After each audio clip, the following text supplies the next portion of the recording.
Hey, can you hear me? Hey, I can hear you. How you doing, man? Good. How are you? Very good, thank you. Very good. So you have a new project, but you're also in another band as well, right? Yes, yeah, I Okay. am. So, Okay. So being very as an cool. ocean that's you're the guitar player in that band, but then you started Hearted Gold, right? That's your I solo did, thing. yeah, Cool. I did, yeah. I've been writing the sort of heart gold um style music for I can't even think how many years now, just for fun. And then I thought, oh, there might actually be something here. This was, I don't know, maybe 5, 6 years ago. Like, oh, there's actually something here. So Hmm. yeah, we put some music out, and yeah, people seem to enjoy it. So we just kept going. So Yeah, man, it's yeah, really rad. so much fun. It's completely different from your other band. It is, yeah, but I love that. I love that it's just completely disconnected from it. Because you see a lot of people in, I guess, like heavy rock or hardcore bands. They have Mhm. projects, and it's either completely just acoustic, or it's very similar to what they're doing, but with a couple elements missing. Whereas this is just an entirely different thing, which I think is kind of funny, but it's cool at the same time. Yeah, Yeah, it's just having so much fun, having so that's much fun doing awesome. it. So It sounds great. I mean, the songs I listened to so far, it's really rad. oh no, Um, amazing! Thank you. Yeah, totally, man. Well, I did see, I don't know, we're in San Diego, and I saw that the band, Being as an Ocean, is from Alpine originally, which is just east of us in San Diego. Are you from there? Yep. No, originally I'm from a really small town in the northwest of England. Okay, I Uh, was wondering. I'm like, he's got an accent that's not really. If he's from no, Alpine, this isn't adding up. oh no, no. I met the guy. So I was in a band back in the UK years and years ago, and our last tour was with Being as an Ocean in 2013. And it was one of those sort of connections that we had. It was like we their guitarist was already kind of ready to depart, and was just like, hey, I would love to help you guys out, whether it's just writing or in the studio. And I flew out to Atlanta at the beginning of 2014, and I was in the studio with them, just like singing some stuff, helping with the writing, and it was like, let's just do this. This is cool. It's a Mhm. great, seems like a great marriage Yeah, good of fit. of influence. So let's do it. So, but yeah, I actually live in San Diego, in Mission Valley right now with my girlfriend. So Do you really? That's so I awesome. do, We're yeah, we're we're yeah. No, well, I'm actually up in LA right now in the studio doing more Heart Gold stuff. We're writing the full length right now. But I'm making the drive every day, San Diego to LA. It's like 2.5 hours on a good day. yeah. Um, Maybe a but little no, bit better with the people quarantined. I don't know. it was great last week, and then Memorial Day weekend happened, Oh which yeah. I'm very unfamiliar with, until I realized everybody, pandemic or not, people are going to go out and people are going to drink and party, and that means there's going to be a lot of people driving to and from places all night. So yeah, traffic kind of sucked at the weekend, but yeah, apart from that, That's it's great. yeah, that's awesome that you live in San Diego, man. Like once this lets up, we should catch a show or something. Absolutely, yeah. I mean, there's a few friends there, but it'd be great to just connect more, especially within the music scene as well. I mean, I hang out with the rest of the Being as an Ocean guys. We'll go to Soma every now and then and catch a show. But Oh, cool. yeah, Yeah. but yeah, man, I'd love to. That'd be great. Yeah, yeah. How long have you lived in San Diego for? Oh, I think, well, it's technically not. It's not official, since just because of all Visas and the stuff? Or, yeah. yeah, everything going on right now. But I've been staying there, I think, apart from a couple tours and a couple trips back to England, like for Christmas, probably since like last summer, so end of Wow. last summer. So yeah, Cool. man, it's a whole different world over here. It's crazy. But it's a yeah, different world in San Diego than LA too. It's so much, it it's is. only a couple hours away. It's weird. Yeah, somebody described San Diego to me as the cool younger brother of LA that you want to spend more time with, like the one that you want to hang out with more. And I was like, that actually makes a great lot of sense. So yeah, That's like the perfect description. That's so awesome. I would have never thought of that one. That's good. Yeah, man. Beautiful city. Beautiful city. Cool as that. So tell me about where you grew up. You said you grew up in England. Tell me about that. I did. It's so I was born in Liverpool. It's in the northwest, but Rad. I left. We moved out of Liverpool when I was very, very young, and I was between my parents, two households. My mom was a bit further down south, more in the Midlands area. My dad was still up in the northwest, so I was in between them every week. But it's still just classed as the northwest, kind of the North Wales border. Mm-hmm. Not too far from Manchester, which is where I seem to do all the early writing. For any band I've been in, I'll go to Manchester to a studio there to write or to demo stuff out. So it's just easier. The town I'm from it's called Oswestry. Mm-hmm. And no, it sounds more European than it does, like Eastern European than it does English. Mm-hmm. So it's easier to just say near Manchester. So. Yeah. That's cool. How'd you get into music originally?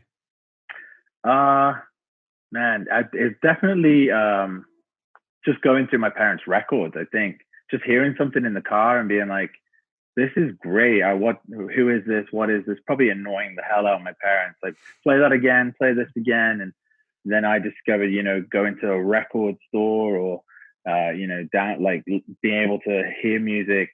I guess before there was streaming services, it was like, you'd have like a distant cousin who knew how to download from Napster, and they'd send you a mini disc in the post or something. So yeah, I kind of went through all that, and yeah, just growing up, it was definitely just my parents' record collection, and just probably the drive between my parents' house. You listen to whatever they're listening to at the moment, and mm-hmm. Yeah, you just kind of get hooked on it. What were they listening to? Like Beatles? I'm just guessing because of Liverpool. Surprisingly, no. But no, my dad was definitely more the rock, indie side of things, like the Smiths. Oh, cool. Thin Lizzy. He had some old Led Zeppelin records. But my mom was like, it was more like pop and R&B, like the early 90s stuff. Lisa Stansfield, Whitney Houston, Michael Jackson. Yeah. Cool. Yeah. And I can't remember I can't think if they were British or American, but they're called Eternal. And there was three girls, and they were just, that's what she played every single day. And I remember it's like just falling in love with like the female vocal voice as an instrument, thinking you can do anything. Like the range is insane. But yeah, it was definitely a mixed batch from both sides. So cool. Maybe that's kind of why I tied in like trying to sing more intricate stuff over like the hard rocky sound stuff, especially with being as an ocean. Mm-hmm. But well, yeah. Even your new stuff, the Heart of Gold stuff, has a lot of that R&B, I feel like, influence in it too. Like it's the vocal. One thing I really like to spend time on in a studio is vocal production. Just like, okay, you can do the norm and hit the pattern where it sounds good, or you can do something completely different, which is like slightly extraordinary, and be like, okay, that sounds more impressive. It sounds, it's like a lot more detail and thought has gone into that as an instrument, instead of just, okay, sing these notes, do that. And then, I feel like the voice being an instrument itself, you tune up guitars, you find the right pedals, you find the right sounds. Why not do something cool with a voice, Mm-hmm. So that's always just been, my thought on that. So. Nice. What was the first instrument you learned how to play? I was singing before I was playing guitar, but it was guitar. I remember one of those catalogs that you could flick through, and there was like clothes in one end, and then there was toys and hardware, and then at the back there was guitars with like tiny little amplifiers. I remember I must have been maybe 9 or 10, thinking, God, I really want to do this. This is really cool, you know. So I was just really, really stoked to get a little guitar and amplifier and make as much noise as I could. And yeah, and then it was like, all right, if I'm going to do this, I should probably try and get a lesson or two. So I tried lessons in school for a little bit, and it was, it was good. I just have a very bad attention span when it comes to learning music. So I don't know how to read music or anything, but if it sounds cool, then, you know, let's just do that. Yeah, you just pretty much learned it on your own then, kind of self-taught aside from lessons. Yeah, I think overall maybe I took 8-10 lessons tops. But yeah, most of it was just trying to just spend hours listening to my favorite music at the time, and then just being like, okay, well, that sounds like it's up here, then it goes to here, oh, but there's something else going on. So you just, you know, pause music, rewind it, play it, pause it, rewind it, and until you could figure out what they were doing, and then you could put your own spin on that eventually. Sure, yeah. You said singing was the first like instrument that you play. Tell me about singing. I I can't even remember when it sort of started. Just back of the car when I was probably still in a high chair, just singing along to songs or mumbling along to songs and then humming. And I just tried as much as I could to, similar to the guitar, you hear something, you're like, all right, I'm going to try and learn that part of this Whitney Houston song by the end of the day. Because she's got like Mariah Carey, Whitney Houston song that was in that Disney movie. I remember seeing that when I was young, thinking, okay, this is incredible. I'm going to go home and figure out how they're doing this. Try to sing like the two hardest, one of the two of the best vocalists to ever live. I know what the hell I was thinking, but I guess it can only get easier from there, right? Sure. So yeah, and then obviously it was singing along to that stuff, then learning the guitar, and then thinking, oh, maybe it'd be cool to be in a band, and then slowly being introduced to the more heavier, you know, not so much rock, but more, you know, like your metal and hardcore music, and I was like, okay, this is cool, you know. So yeah, it's been actually a crazy journey musically. I think it's been fun. Yeah. After learning guitar stuff, like you said, you're listening to the heavier, you know, the heavy metal stuff or whatever. When did you put like a band together? When did you start playing with other people? Oh man, I must have been probably 15. Like would have been like 2004, 2005 maybe. I had a few friends who were like had the same deal. They wanted to get a guitar. One guy had a drum kit, and we were like, all right, let's just play Blink-182 songs over and over and over. Nice. And then like, okay, let's try out Beatles songs, you know, and then let's try out I think it was The Killers, Mr. Brightside was probably one of the first songs that we played at like a local pub together or something. And then it was like, all right, let's try and write our own stuff. And it was the most difficult thing I think I've ever done in my life at the time. But yeah, it would have been about 15, 16, 17 years ago when me and my friends would just get together and just try something. Right. So started with covers, and then you tried to write your own songs. Yeah, that's it. Yeah, I mean, our own songs ended up being just blatant rip-offs of original songs that we were trying to cover, but that was just part of the fun, I guess. So. Sure.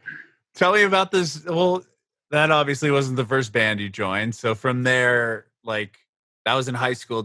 When you graduated high school, did you go to college, or did you just start another band? Like you talked about how you joined being as an Ocean by, you know, touring with your other band and meeting those guys up. So yeah. So I get it's a kind of different system in the UK in terms of high school and college and all that, so we have the band I was originally in. We were in different schools, so it was just one of those practice at the weekend, and then you wouldn't see each other all week because you'd have homework or whatever.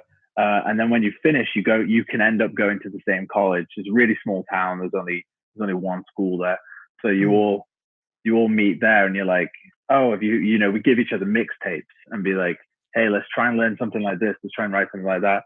And then it was a case of, oh, this guy doesn't want to be in the band anymore, or this guy's got a friend who plays bass, so he'll come in, and then, oh, this guy wants to go get a job instead of playing guitar. He needs to sell his guitar. So there was millions and millions of changes, but I think my very first band, it was myself and the singer, the screamer, were the original members for about almost 8 years together. And then we'd have like a different guitarist come in, a different bass player, a different drummer, and so on.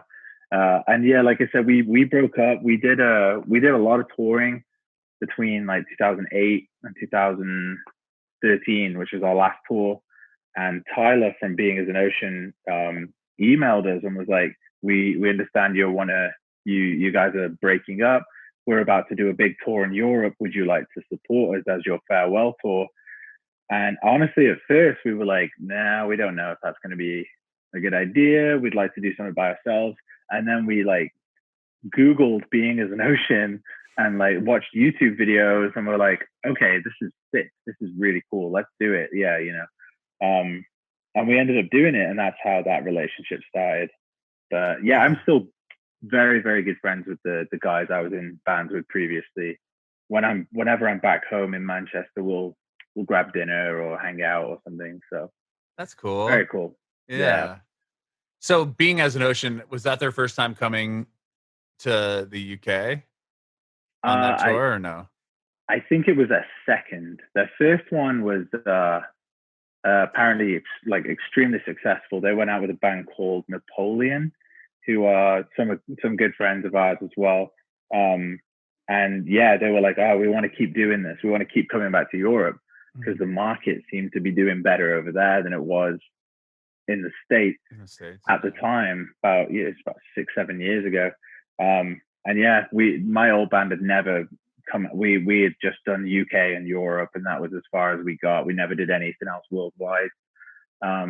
So joining Being as an Ocean was a whole different world for me at the time. It's like, it's not just, oh, go down to London to meet us. It's like you have to fly across the planet to meet us and jam with us. So I was like, all right, why not? So very cool.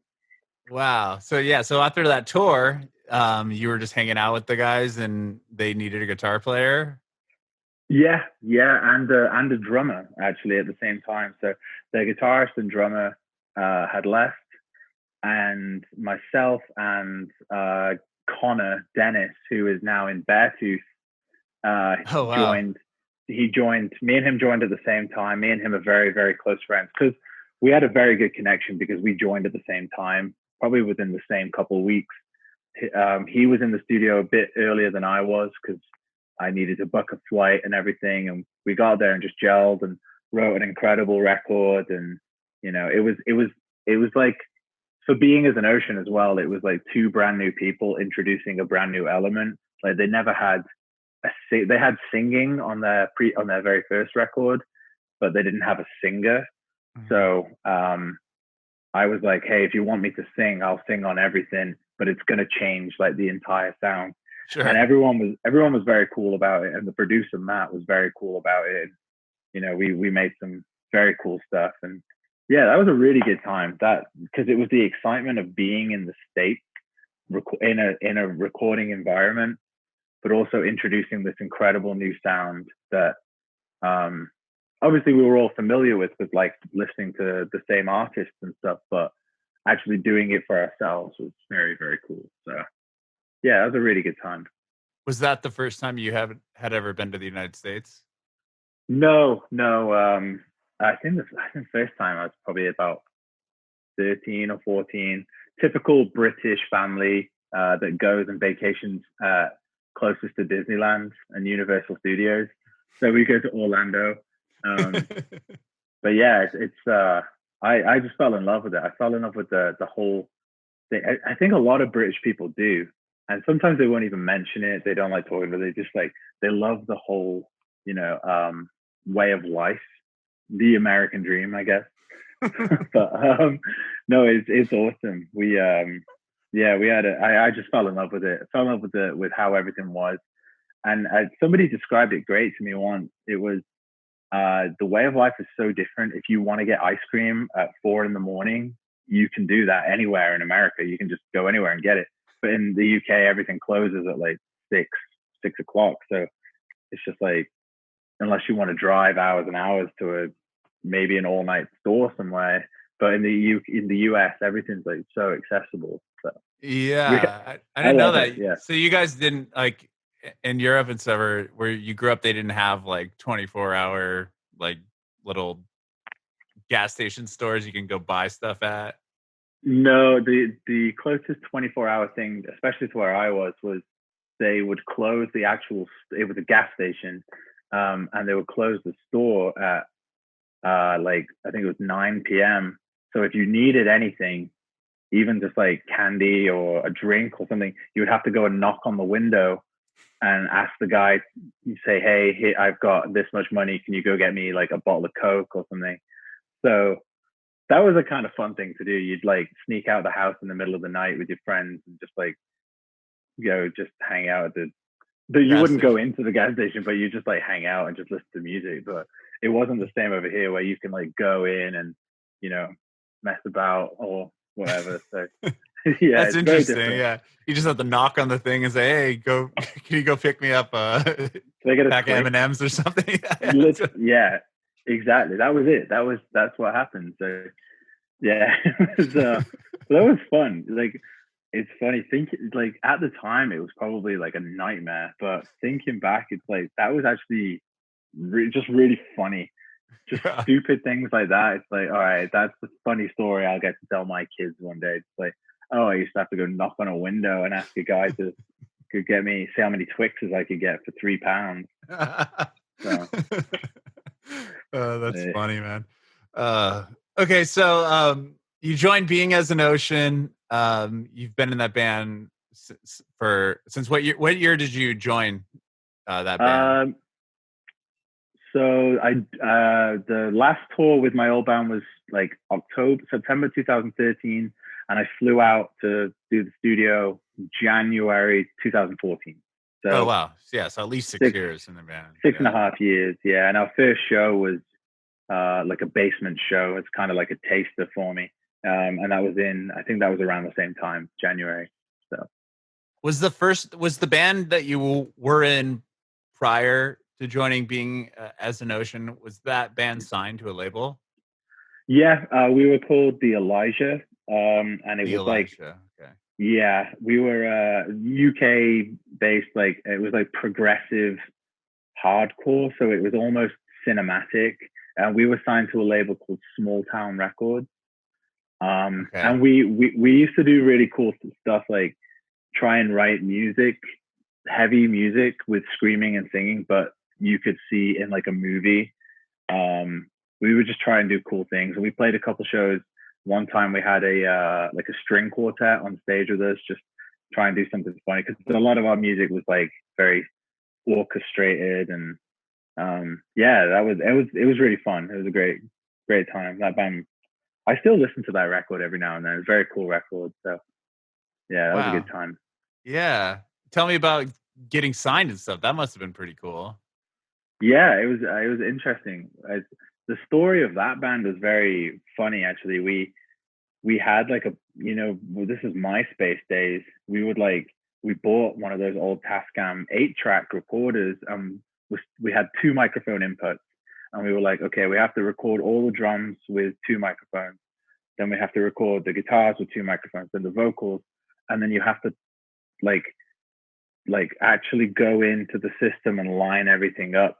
So you had like a very rough demo, and then we'd just post real awful music on MySpace. And then one day we were like, all right, let's just get a little bit of money together and just go and do 2 songs. Just go to a studio and just, we could only afford 2 good sounding songs. So this was 2007. We drove down to Essex near London, and just we were there for about a week, but we were working on just 2 songs. And then we were like, all right, these are as good as we're going to get them. So let's put these online. And within like a week, we had a manager, we had a booking agent, we had a tour just from these 2 songs. So it was really good. Yeah. And then so you obviously got a good response. Wow. We were like, all right, like if we're going to do this, let's do it properly, you know? But yeah, we were luckily enough, his name was Pete from Small Town Records based in Leeds. Really, really nice guy. And he loved what we were doing, and he had already signed a bunch of our friends' bands. And he was very supportive from the get-go. He helped us put out a record and get an album done. And so yeah, that was very exciting for us. It was like, oh look, I made it. Like, I'm not going to make any money, but I've made it. You know, I'm in a signed band. So that was kind of a humble brag for a little bit. Yeah, totally. I would think that too. You know, you're in a band, like that's what you're striving for, I would think, right? To get signed and tour and put an album out. Yeah, I think it's funny when people say like, oh, I'm just doing it because I like writing music. I just, you know, I'm doing it. It's like, if you're slaving away and you're spending all this money on equipment, you're gonna, you know, and you get signed, you know, you can't hide the fact that it's sick. You know, you can't hide the fact that that's an amazing thing. You can be like, yeah, well, I'm signed. It doesn't mean anything. It's like, no, it's pretty sick. That's really sick. It's like, it's very cool. It's like an athlete. Like, people don't play football through, you know, their whole life to, you know, have a chance at the NFL and be like, you know what, I'm just do that all for. I'm just doing it for the love of the sport. Exactly. It's like, no, it's a very cool thing to have that happen. When it happens, if it happens, it's something to be extremely proud of. So yeah, it's funny when people are just like, yeah, whatever, I got a label, it's fine. It's like, no, dude, it's cool. It's very cool. Yeah. Well, I was going to ask because I was curious, because when you joined Being as an Ocean, they were probably already signed at that point, right? No? They were, yeah. They had signed to In Vogue Records, and I think we stayed on that label for another record after the first record I was on. It's called How We Both Wondrously Perish. That was through In Vogue, and then we did another record, and that was like the end of the contract. And we were with them while I was in the band for maybe 2 years. And I never met anybody from that label. I never spoke to anybody from that label. It was kind of just like, hey, we're a band, you're a label. We have this relationship. It seems to work, and that's that. So, but that's interesting.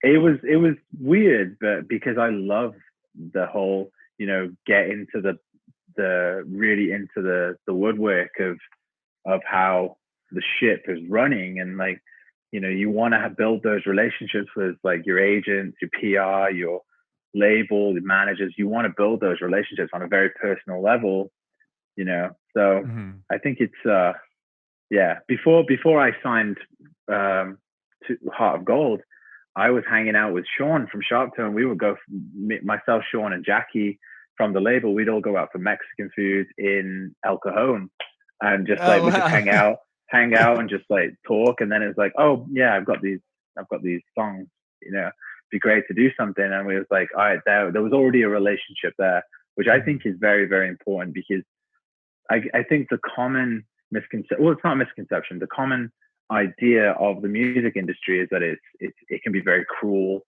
and it can be very hard, and it can be demeaning, and it can be tough. It only is if that is how you are going to act through whatever process you're in.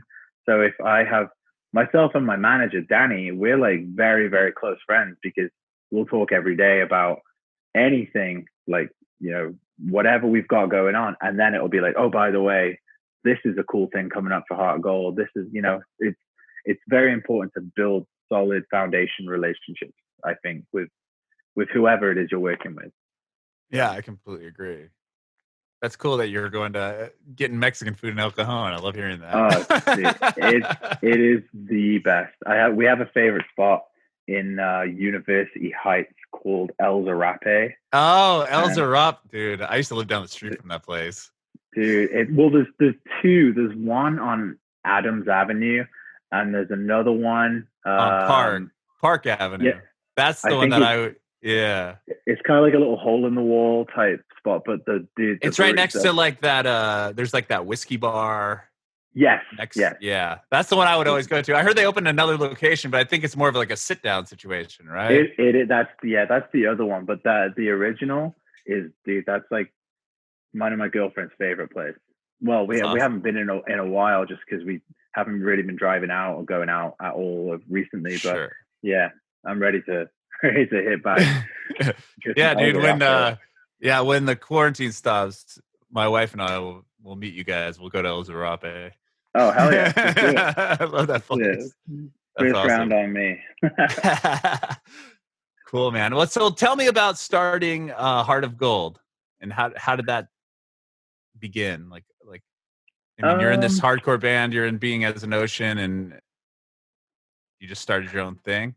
Yeah, I think it would have been like 2014 or 15.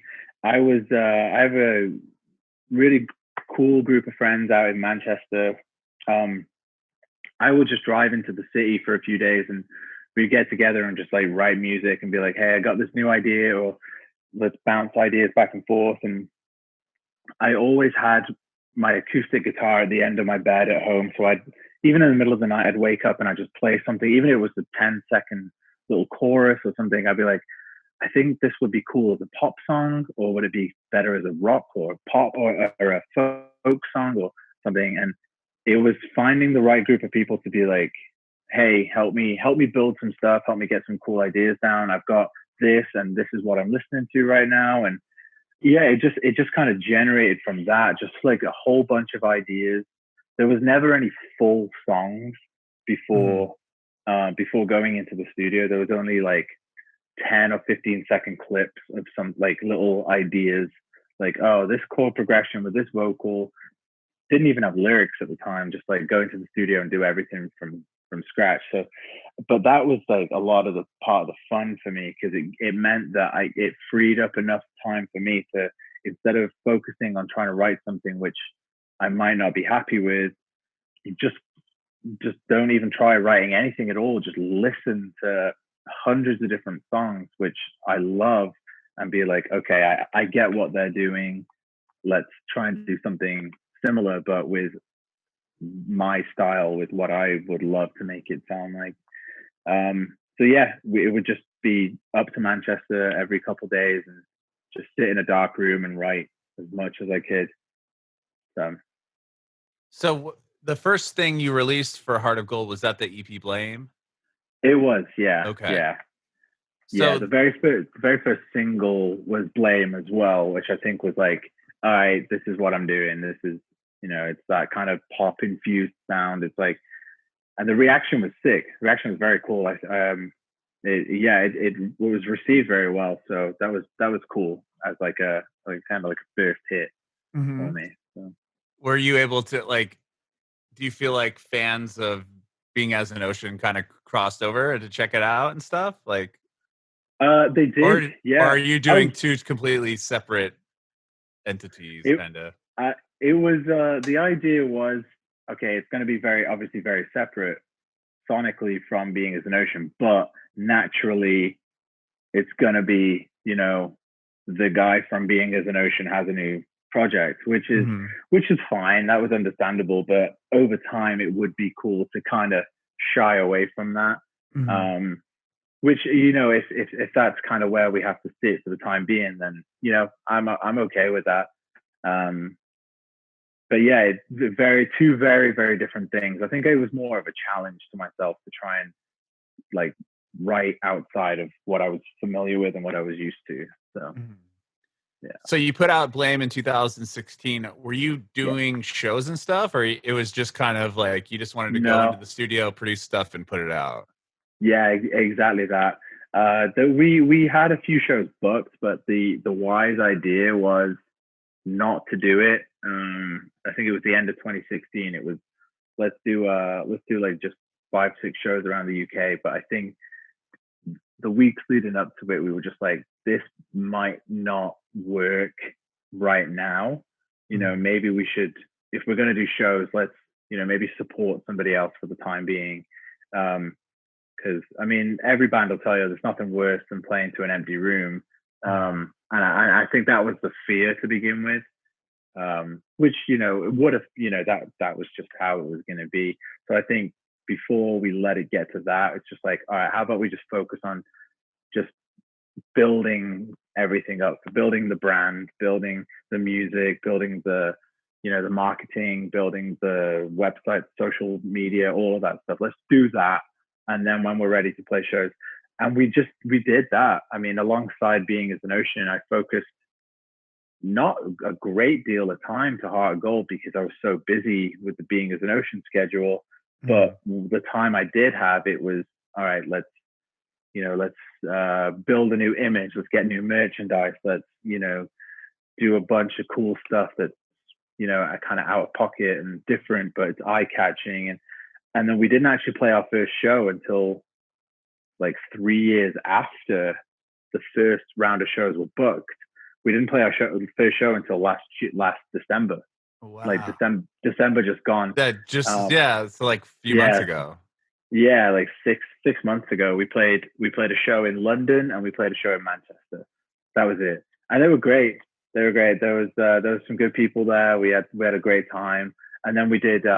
They went really well, and we did a tour in February, just gone with 100, which was very fun. That was just around the UK, like 10 shows or something. So yeah, so that was a lot of fun too. So you have a full band with Heart of Gold. Do you just go in the studio yourself and then record everything and have people just join you to play? Essentially, yeah, except with this what we're doing right now, and actually the last 3 songs that came out, Over Yourself, See Through, and Midnight in Miami. So Anthony Ruggiero, he's from New Jersey. He's always been on tour with Being as an Ocean. He's like a photographer, he's a driver, he's the merch guy, he does every single job. He drummed for us for a couple shows. He's done everything. But me and him would used to stay up and have like all night on the long drives through like middle America. We'd literally just talk about music, talk about, you know, like pop artists, rock artists, what sounds great, what we don't like, and all this stuff. And then eventually it just became a really cool relationship that we found that it's like, okay, we both love the same stuff musically. So why aren't we capitalizing on that and, you know, doing what we can? We've never actually sat, apart from when we recorded those songs. Before that, we'd never actually written any demos together. We'd always write. I'd have a little studio set up at home. He would have a studio back home in New Jersey, and then we'd email ideas back and forth, and then we'd go on FaceTime for 2.5 hours and be like, okay, let's change this, let's change that, let's change this. So what we're working on, in fact, the song we're working on today is actually one of Anthony's songs. So he's contributed from, you know, 4,000 or 5,000 miles away. He's contributing a lot to what I'm doing right now. So wow. But yeah, it's very cool. So Anthony, yeah, he on stage he plays keyboards, he sings, and he plays bass. And then we have Jake. He drums and does all percussion, electronics, and stuff. And we have Devin, who's from San Diego. He plays guitar. So yeah, we got like a great team of people already, and they're all really into it. You know, it's when you hire musicians, to them it's just like a paycheck or whatever, but these guys are actually so fully invested in it. You know, when I play them the songs, they'll be like, okay, what if I did this live? And it's like, all right, yeah, that makes sense, you're in. So yeah, that's cool. That's cool. rad that you're letting them have like creative freedom as well, because you think of like a solo project, or, you know, it's like, yeah, I think the goal from now, certainly eventually, so we're going to release an EP over the next few months. And then this album that we're doing right now is probably, end of the year or something. By then we're definitely going to try and shy away from the solo project, side project to, okay, this is a band. This is, what we're doing, and everybody's just as involved as I am now. But I think because from the very beginning, it was just me, even up to now, like I'm the only guy in the studio. But there is a full team of people who do, more than I do, because I'm not very smart when it comes to producing or anything. So I'll have an idea, but I won't know anything about how to do it. So it's great to have people who are fully invested. So that's rad. That's really rad. Well, so you said that you're in the studio. Well, you're in the studio now, but you're working on Heart of Gold music right now for an album. I am. Yeah. So the EP that that you have coming out, is that songs that you already have done and recorded, and then what you're working on now is going to be an album for later down the line? Oh, okay. It is. So the EP is going to have the 3 singles, Over Yourself, See Through, and Midnight in Miami, and then it's going to have another track, and then the album is going to be like, I don't know where we're at right now, maybe 10 or 15 songs of brand new stuff. So rad. Yeah, that's what we're doing. We're making the most of the quarantine. Like I don't have it. Phil, the producer, doesn't have it, so we don't have COVID-19. So we feel safe enough to work, but it's just the two of us in the room, literally just back and forth ideas. So it's very cool. That is awesome. That's really cool. I'm glad you're able to take advantage of the situation at hand. Yeah. Yeah. So I wouldn't if I didn't feel safe enough to do it. So it's good to make the most of the time, I think, because haven't even got the EP out yet, and we've already got more music ready to go. So that's awesome. Yeah, I love the stuff, man. I mean, I was listening to it earlier today. I was driving around. It has like a total, like it gives me like a 1975 vibe on like the production, but like the vocal doesn't really have that feel to me. But I think it's amazing project. Thank you very much, man. That means a lot. We take influence from literally anything we can. Very obvious 1975 sound is very, it's very apparent with some of the sounds we're doing. But vocally, I wanted to kind of pay homage to what I grew up listening to, like R&B and just general pop music, like, your top 20 stuff. So yeah, it's been really cool trying to merge those two together, for sure. Yeah, I think you're doing a great job of it. I mean, I only say 1975 just because some of the elements in the production of like, I don't know, Over Yourself, like gave me a little hints of like, oh, that reminds me of the 1975. Oh yeah. We definitely get that a lot too, but it's probably like I was listening to their album like heavy at the time. So like, you're a fan of theirs? Yeah, I love that band. I think they're super talented. Yeah. I'm still trying to digest the last record that came out a couple days ago. Yeah, Notes of a Conditional Form. It's a very very crazy. A lot of the stuff is insane, but it's when you dissect it track by track, it does make perfect sense.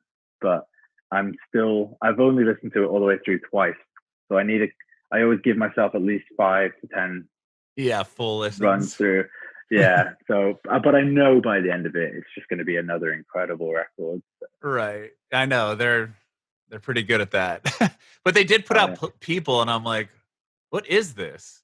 And exactly. Yeah. But that was what they wanted. They wanted to put that out and have people go, what is this? Exactly. Yeah. It's just like, I think it's very important to have like a band like that who is literally pushing every label, every stamp, and just being like, no, all right, we can write a song like People, and then we can write a song like Tonight I Wish I Was Your Boy, which is like super smooth, like jazz. Sure. And it's like, all right, it makes sense. It makes sense when it's just like, yeah, they don't care. And that's exciting about music, I think, is just not caring. Yeah. Well, the cool thing about Notes on a Conditional Form is they recorded a lot of that in their van, like their tour bus. Did you know that? Oh, I saw the picture of the back of the back of the bus, the studio. So so in the back of their bus, they have a whole studio back there. So when they're, at least when they're touring here in the US, they'd be driving around, and if they got to the venue early, they'd be cutting like tracks for the album in the bus. Nah, imagine trying that in the back of a van. It's just like the bumpy ass engine and somebody yelling like they're peeing in a bottle or something. But no, that must be nice. It looked like a really nice studio too. If they can do that in like a bus, then man, must be nice. Right. Yeah. It helps to have like unlimited money or, sources to achieve that. But yeah. So the most recent single that you put out is called Midnight in Miami. Tell me about that song and tell me about it. Man, I started writing that. I think it was like the end of 2017. The very initial demo went down onto my computer. I was at home. It was freezing cold in England. I think I actually broke my radiator that day, so it was freezing cold in my room. It was like the middle of winter, and I was just like, man, I just want to be somewhere else right now.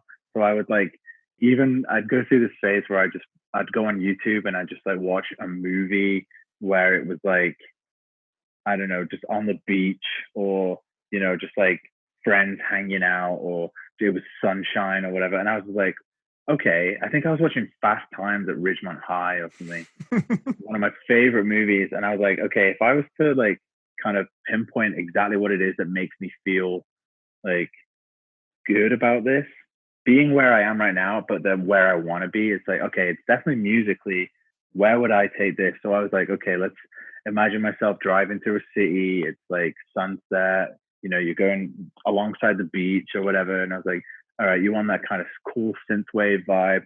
So let's get like this cool bass down.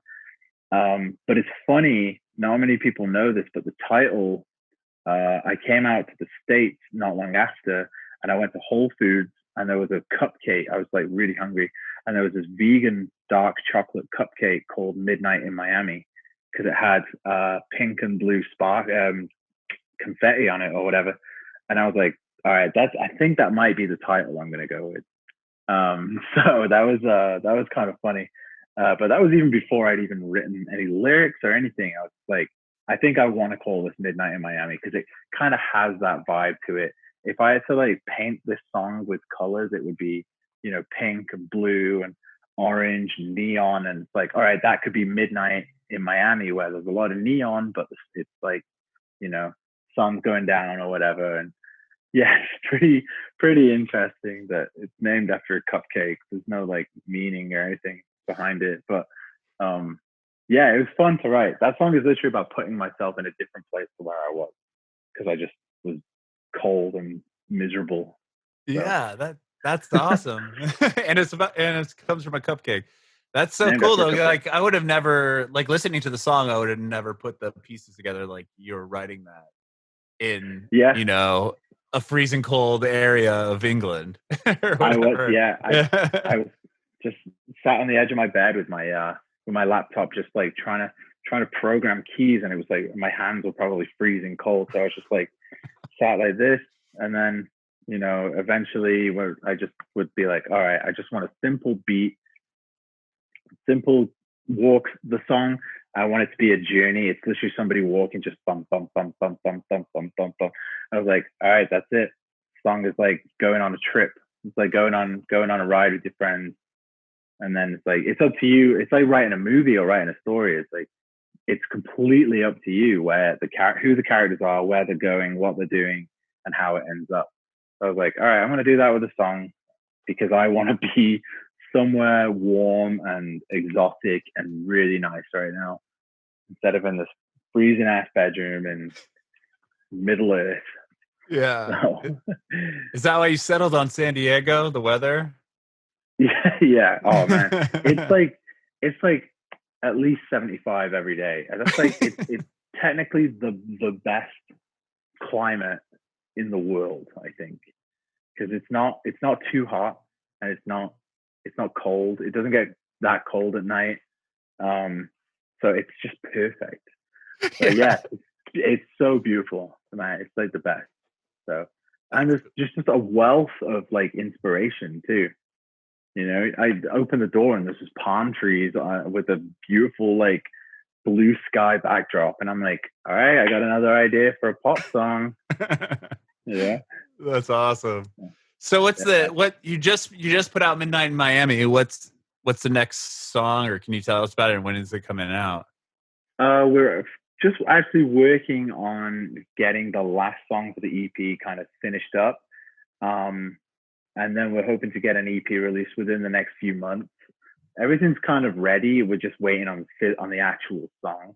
And then after that, it's straight into, all right, we got an album to sell. So we got an album to push. So gonna, obviously with everything going on in the world, we have to like conform to whatever limitations there are in terms of that. So we have to use our time wisely and productively in terms of marketing an album. Like, I know a lot of bands are putting albums out and music out during this pandemic because there's people at home and they have access to music 24/7. But I think even if that was the case, we'd still want to do it just right. So yeah, we got a lot of planning to do. We have a great team of people just ready to like knuckle down and plan on the next move. So yeah, it's very exciting time in the camp right now. So yeah, with the new album, will you do a tour, you think? Yes. So we're actually this week we're supposed to be on tour right now with Hands Like Houses in the UK and Europe, but obviously everything going on that got cancelled. But we're using the time to write this record and then get everything planned for next year. Everything's just been like kind of picked up and moved, you know, till next year. So not necessarily that tour, but a lot of other plans are in the works right now for Being as an Ocean as well. Like a lot of the European festivals are already starting to rebook, and you know, we've got a lot of interest in what we're going to do and where we're going to take stuff. So yeah, I was going to ask you about that. Is it like having to juggle Being as an Ocean and Heart of Gold, like with touring and stuff? Like, I wonder if is that, I guess it, you know, when you're touring, so it wouldn't be that hard to kind of figure it out. I mean, for Being as an Ocean, I mean, like, is it hard to kind of be like, okay, well, I know we're doing this with Being as an Ocean, so I only have this time to work on as far as touring for Heart of Gold? Oh yeah. Well, luckily we in the background, like the booking agencies and everything are the same people. Or they're in the same offices, so they know before anybody else does. It's like, okay, we've got Being as an Ocean booked in this block of days, so we can't put Heart of Gold out in this block of days, and vice versa as well. Oh, I mean, cool. Okay, so they chat. They're all in the same building. It's not like naturally, Being as an Ocean will take priority because, you know, we have records out. We still have a touring cycle to do for the last record Being as an Ocean did, which is, you know, completely understandable. And so yeah, the Being as an Ocean takes top priority there, but you know, they're very respectful in terms of, you know, and including giving me a break in between stuff too. So towards the end of this year, obviously it's not yet 100% cancelled, but no doubt it's going to be. There was going to be a time frame where I finish a Heart of Gold tour, and then I have 3 days to fly across the world to start Being as an Ocean tour. And I think there was a whole mix up with whether that was actually going to work or not. So, but it goes to show there are certain times where it could possibly overlap, but everyone's super respectful about it. So that's cool. Yeah, have you been able to like collaborate at all with the guys in Being as an Ocean, or not really due to the quarantine? Joel and I actually did an acoustic performance last week just for Instagram. Rad. We transcribed just a couple of our songs onto the acoustic guitar. Joel's singing voice has become so incredible over the last couple of years. So we're like, all right, let's do more acoustic stuff. So I went around and we hung out at his apartment, and we just filmed ourselves playing like 3 or 4 songs. So that was fun. Yeah, we did that. But we actually were just in the studio just before lockdown happened. We were up in San Francisco in the studio writing some new music. We have about 5 or 6 new songs that we're sat on right now. So yeah, we're just waiting for the right time, and we still got a lot of work to do with them. So, so yeah, nice. Yeah, man, it's very cool. Have you done any live stuff for Heart of Gold, or just with Being as an Ocean? I haven't yet, and we're actually trying to figure something out because it is kind of difficult to do by myself. I don't have like my stage piano here. It's back, unfortunately, still in the UK. So I want to do something, but everybody's kind of all over the place right now. But we are thinking of doing like a Zoom thing where we all have a corner of the screen, and everyone's doing their own thing. And a lot of bands I see are doing that now. So, yeah, we might we're trying to figure that out. Actually, we were talking about it not too long ago, like who wants to do what and how we're going to do it and how we're going to make this song work doing that. So yeah, I mean, watch the space. There should be something in the works pretty soon. Rad. Very cool. I'm excited to see that. Oh yeah. Thank you so much, Michael, for your time. I mean, this has been a great chat with you. I appreciate it. Nah, of course. This has been so much fun. Yeah, thank you for having me. I really do appreciate that. I appreciate it, man, so much. Cool. Thank you. I have one question for you. One more. I want to know if you have any advice for aspiring artists. Yes, actually, yeah. It's funny. Somebody said this to me the other day. Always work under the assumption that no one is going to help you. No one is going to save you. Always work under that assumption, and always stay agitated. Always think that, never settle. Just keep going, basically. No one's going to come and save you from it, and just do it yourself and just push through. And honestly, the rewards are so much better. It's yeah. I mean, I'm having the time of my life. I get to write cool music in a beautiful city. I never thought I would have been able to do this. You just have to never settle and just keep going.